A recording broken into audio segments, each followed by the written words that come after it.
Help me reach 1,000 subscribes. Support the video with a like and leave your thoughts in the comments. I read every comments. Thanks. I never thought silence could be louder than shouting. But that morning proved me wrong. I was standing in the kitchen, staring at the coffee machine like it might give me answers, when I realized this wasn't about guilt anymore. It was about fear. Real fear, the kind that tightens your chest and makes every sound feel dangerous. My name is Elizabeth, and for months I had been living two lives, telling myself one of them was temporary. James and I had been married for 11 years. From the outside, we looked stable. No scandals. No screaming matches. Two professionals, a comfortable house. Routines that worked. People said we were solid. What they didn't see was how predictable we had become. Conversations about bills, schedules, groceries. We stopped touching without noticing when it happened. I told myself it was normal. Long marriages settle. That's what everyone says. Then I met Daniel at a conference in Chicago. It wasn't dramatic. No sparks flying across the room. Just an easy conversation that didn't feel heavy. He listened when I spoke. He asked questions James hadn't asked me in years. I didn't plan for anything to happen, but loneliness doesn't announce itself. It sneaks in quietly and makes bad decisions feel reasonable. The affair didn't start with sex. It started with messages. Long ones. Late ones. I told myself it was harmless because I still went home to my husband every night, because I still cooked dinner, because I still wore my wedding ring. But lies don't become less destructive just because you dress them up as something smaller. After 3 months, I couldn't sleep. Every time James looked at me with that familiar trust, something inside me twisted. I started imagining the moment everything would collapse. I knew I couldn't keep going like this. I wasn't built for double lives. So I ended it. Or at least, I tried to. The last message I sent Daniel was clear. This has to stop. I'm choosing my marriage. I blocked his number, deleted the app, sat on the edge of the bed, and cried until my chest hurt. I told myself this was the hard part, and once it was over, things could heal. That honesty could still save us. If the story already feels uncomfortably real, press like so it reaches the people who need to hear it. That evening, James came home earlier than usual. I heard his keys and felt my heart jump, even though I had nothing left to hide. Or so I thought. He kissed my cheek, asked about my day, and I almost told him everything right there. The words were on my tongue, but fear won. I told myself I needed more time. One more night to figure out how to say it without destroying him. We ate dinner quietly. He talked about work. I nodded at the right moments. Inside, my thoughts were racing. Confession felt necessary, but timing felt impossible. I decided I would tell him the next day. Fresh morning. Clear head. Honesty. That night, James fell asleep before I did. I lay there staring at the ceiling, replaying every lie I had told, every moment I had justified. Around midnight, my phone buzzed on the nightstand. One vibration. Short, sharp. My stomach dropped. I knew before I looked. It was Daniel. A new number. One sentence. I can't just disappear like that. We need to talk. Panic washed over me. I didn't respond. I didn't even open the message fully. I turned my phone face down and stared at it like it might explode. My heart was pounding so loudly I was sure James could hear it. I told myself I would deal with it in the morning. If you've ever believed you could control the damage of a secret, comment truth below. Morning came too fast. James left for a meeting. I stayed home, pacing, replaying scenarios. I convinced myself Daniel would give up, that this was the last ripple before calm. I was wrong. Around noon, there was a knock at the door. I wasn't expecting anyone. When I opened it, my breath caught. Daniel stood there, eyes tired, jaw tight. I should have closed the door. I should have told him to leave. Instead, I froze. He stepped inside, voice low, urgent. He said he deserved closure, that I owed him a conversation. I told him this was a mistake, that he couldn't be here. My hands were shaking.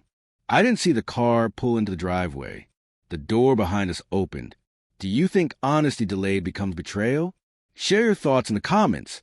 This story gets darker from here. James stood there, briefcase in hand, eyes moving from Daniel to me. No shouting, no questions, just silence, the kind that crushes everything it touches. The moment James saw Daniel, something in the room shifted. It wasn't anger yet. It was disbelief. His eyes, calm at first, narrowed slightly, measuring. I wanted to speak, to explain, to erase every second that had led to this, but my mouth refused to cooperate. Daniel, sensing the tension, stepped back, holding up his hands as if that could protect him from the storm he'd walked into. James didn't move for a long beat. Then, slowly, he set his briefcase down, ran a hand through his hair, and said nothing. The silence was heavier than anything I had ever imagined. I realized in that moment that everything I feared, the loss of trust, the shame, the heartbreak, was now unavoidable. I tried to speak first. James, my voice cracked. He raised a hand, stopping me. His tone was calm, almost eerily calm, but every word cut sharper than a shout. Elizabeth, he said, pause. I don't want excuses. I don't want your reasons. I want the truth. All of it. My heart thumped in my chest. I nodded, words trembling, the floodgates threatening to burst. I told him everything. The conversations, the messages, the late nights of thinking about someone else. I told him I had tried to end it before he found out. I told him how guilty I felt, how scared, how I loved him but had failed to protect us both in the distance that had crept between us. Daniel didn't speak. He stood quietly, almost invisible. James's eyes moved between us like a pendulum, slow and deliberate. Then he finally said something that surprised me. I needed to see this. I needed to know where we stand, honestly. Not because I wanted to punish you, but because I had a feeling something was wrong. That one line didn't absolve me, but it cut a jagged piece out of fear that had been suffocating me. I could breathe, slightly, but relief was short-lived because he continued. This doesn't erase months of distance. Elizabeth, it doesn't erase what you did, but it does give me a choice. And right now, I'm choosing us. If you're willing, if this story is gripping you, press like now so it reaches those who might need to reflect on their own relationships. I looked at him, unsure if I had the courage to accept the possibility. I wanted to collapse into his arms, but there was pride there, my pride, his pride, and years of silent walls between us. I finally whispered, I want to try. I want us to survive this. James nodded, taking a step closer. The room felt impossibly tight, almost sacred. I felt the weight of every lie, every hidden tear, every stolen glance lift just a fraction. But the confrontation wasn't over. Daniel stepped forward. I'm sorry, he said. I won't interfere. I just wanted clarity. James didn't answer him, just watched, eyes steady. Daniel nodded and left without a word, the door clicking shut like a final punctuation mark. Comment below with the word clarity if you think honesty is always the best choice, even when it hurts. After Daniel left, James and I sat down at the kitchen table. Words were unnecessary at first. The silence was familiar, yet different. This time, it held understanding.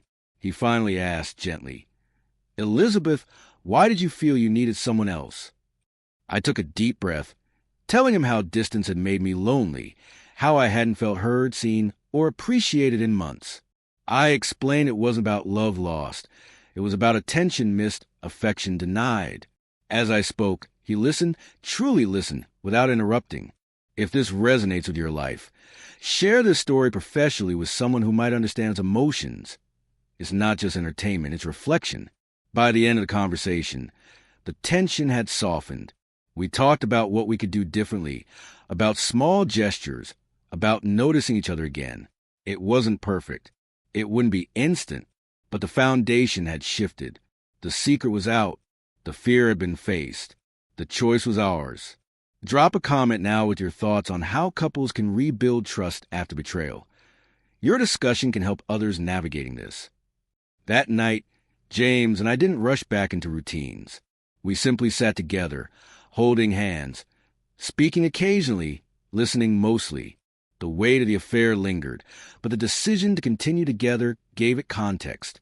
It was a lesson in boundaries, honesty, and courage. The courage to face mistakes and rebuild. Finally, if you want more stories like this that explore human emotion, betrayal, and redemption, hit like, leave a comment answering. Could you forgive in this situation? And subscribe for more real-life storytelling.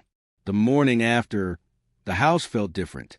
Not perfect, not completely healed, but alive again. James kissed me on the forehead, smiled softly, and said, "We'll get through this." For the first time in months, I believed him. For the first time in months, I believed us. The secret that could have destroyed us had instead become the turning point. And though the memory of what I had done would always linger, the choice we made together, facing truth, embracing accountability, committing to repair, was stronger than any fear or regret.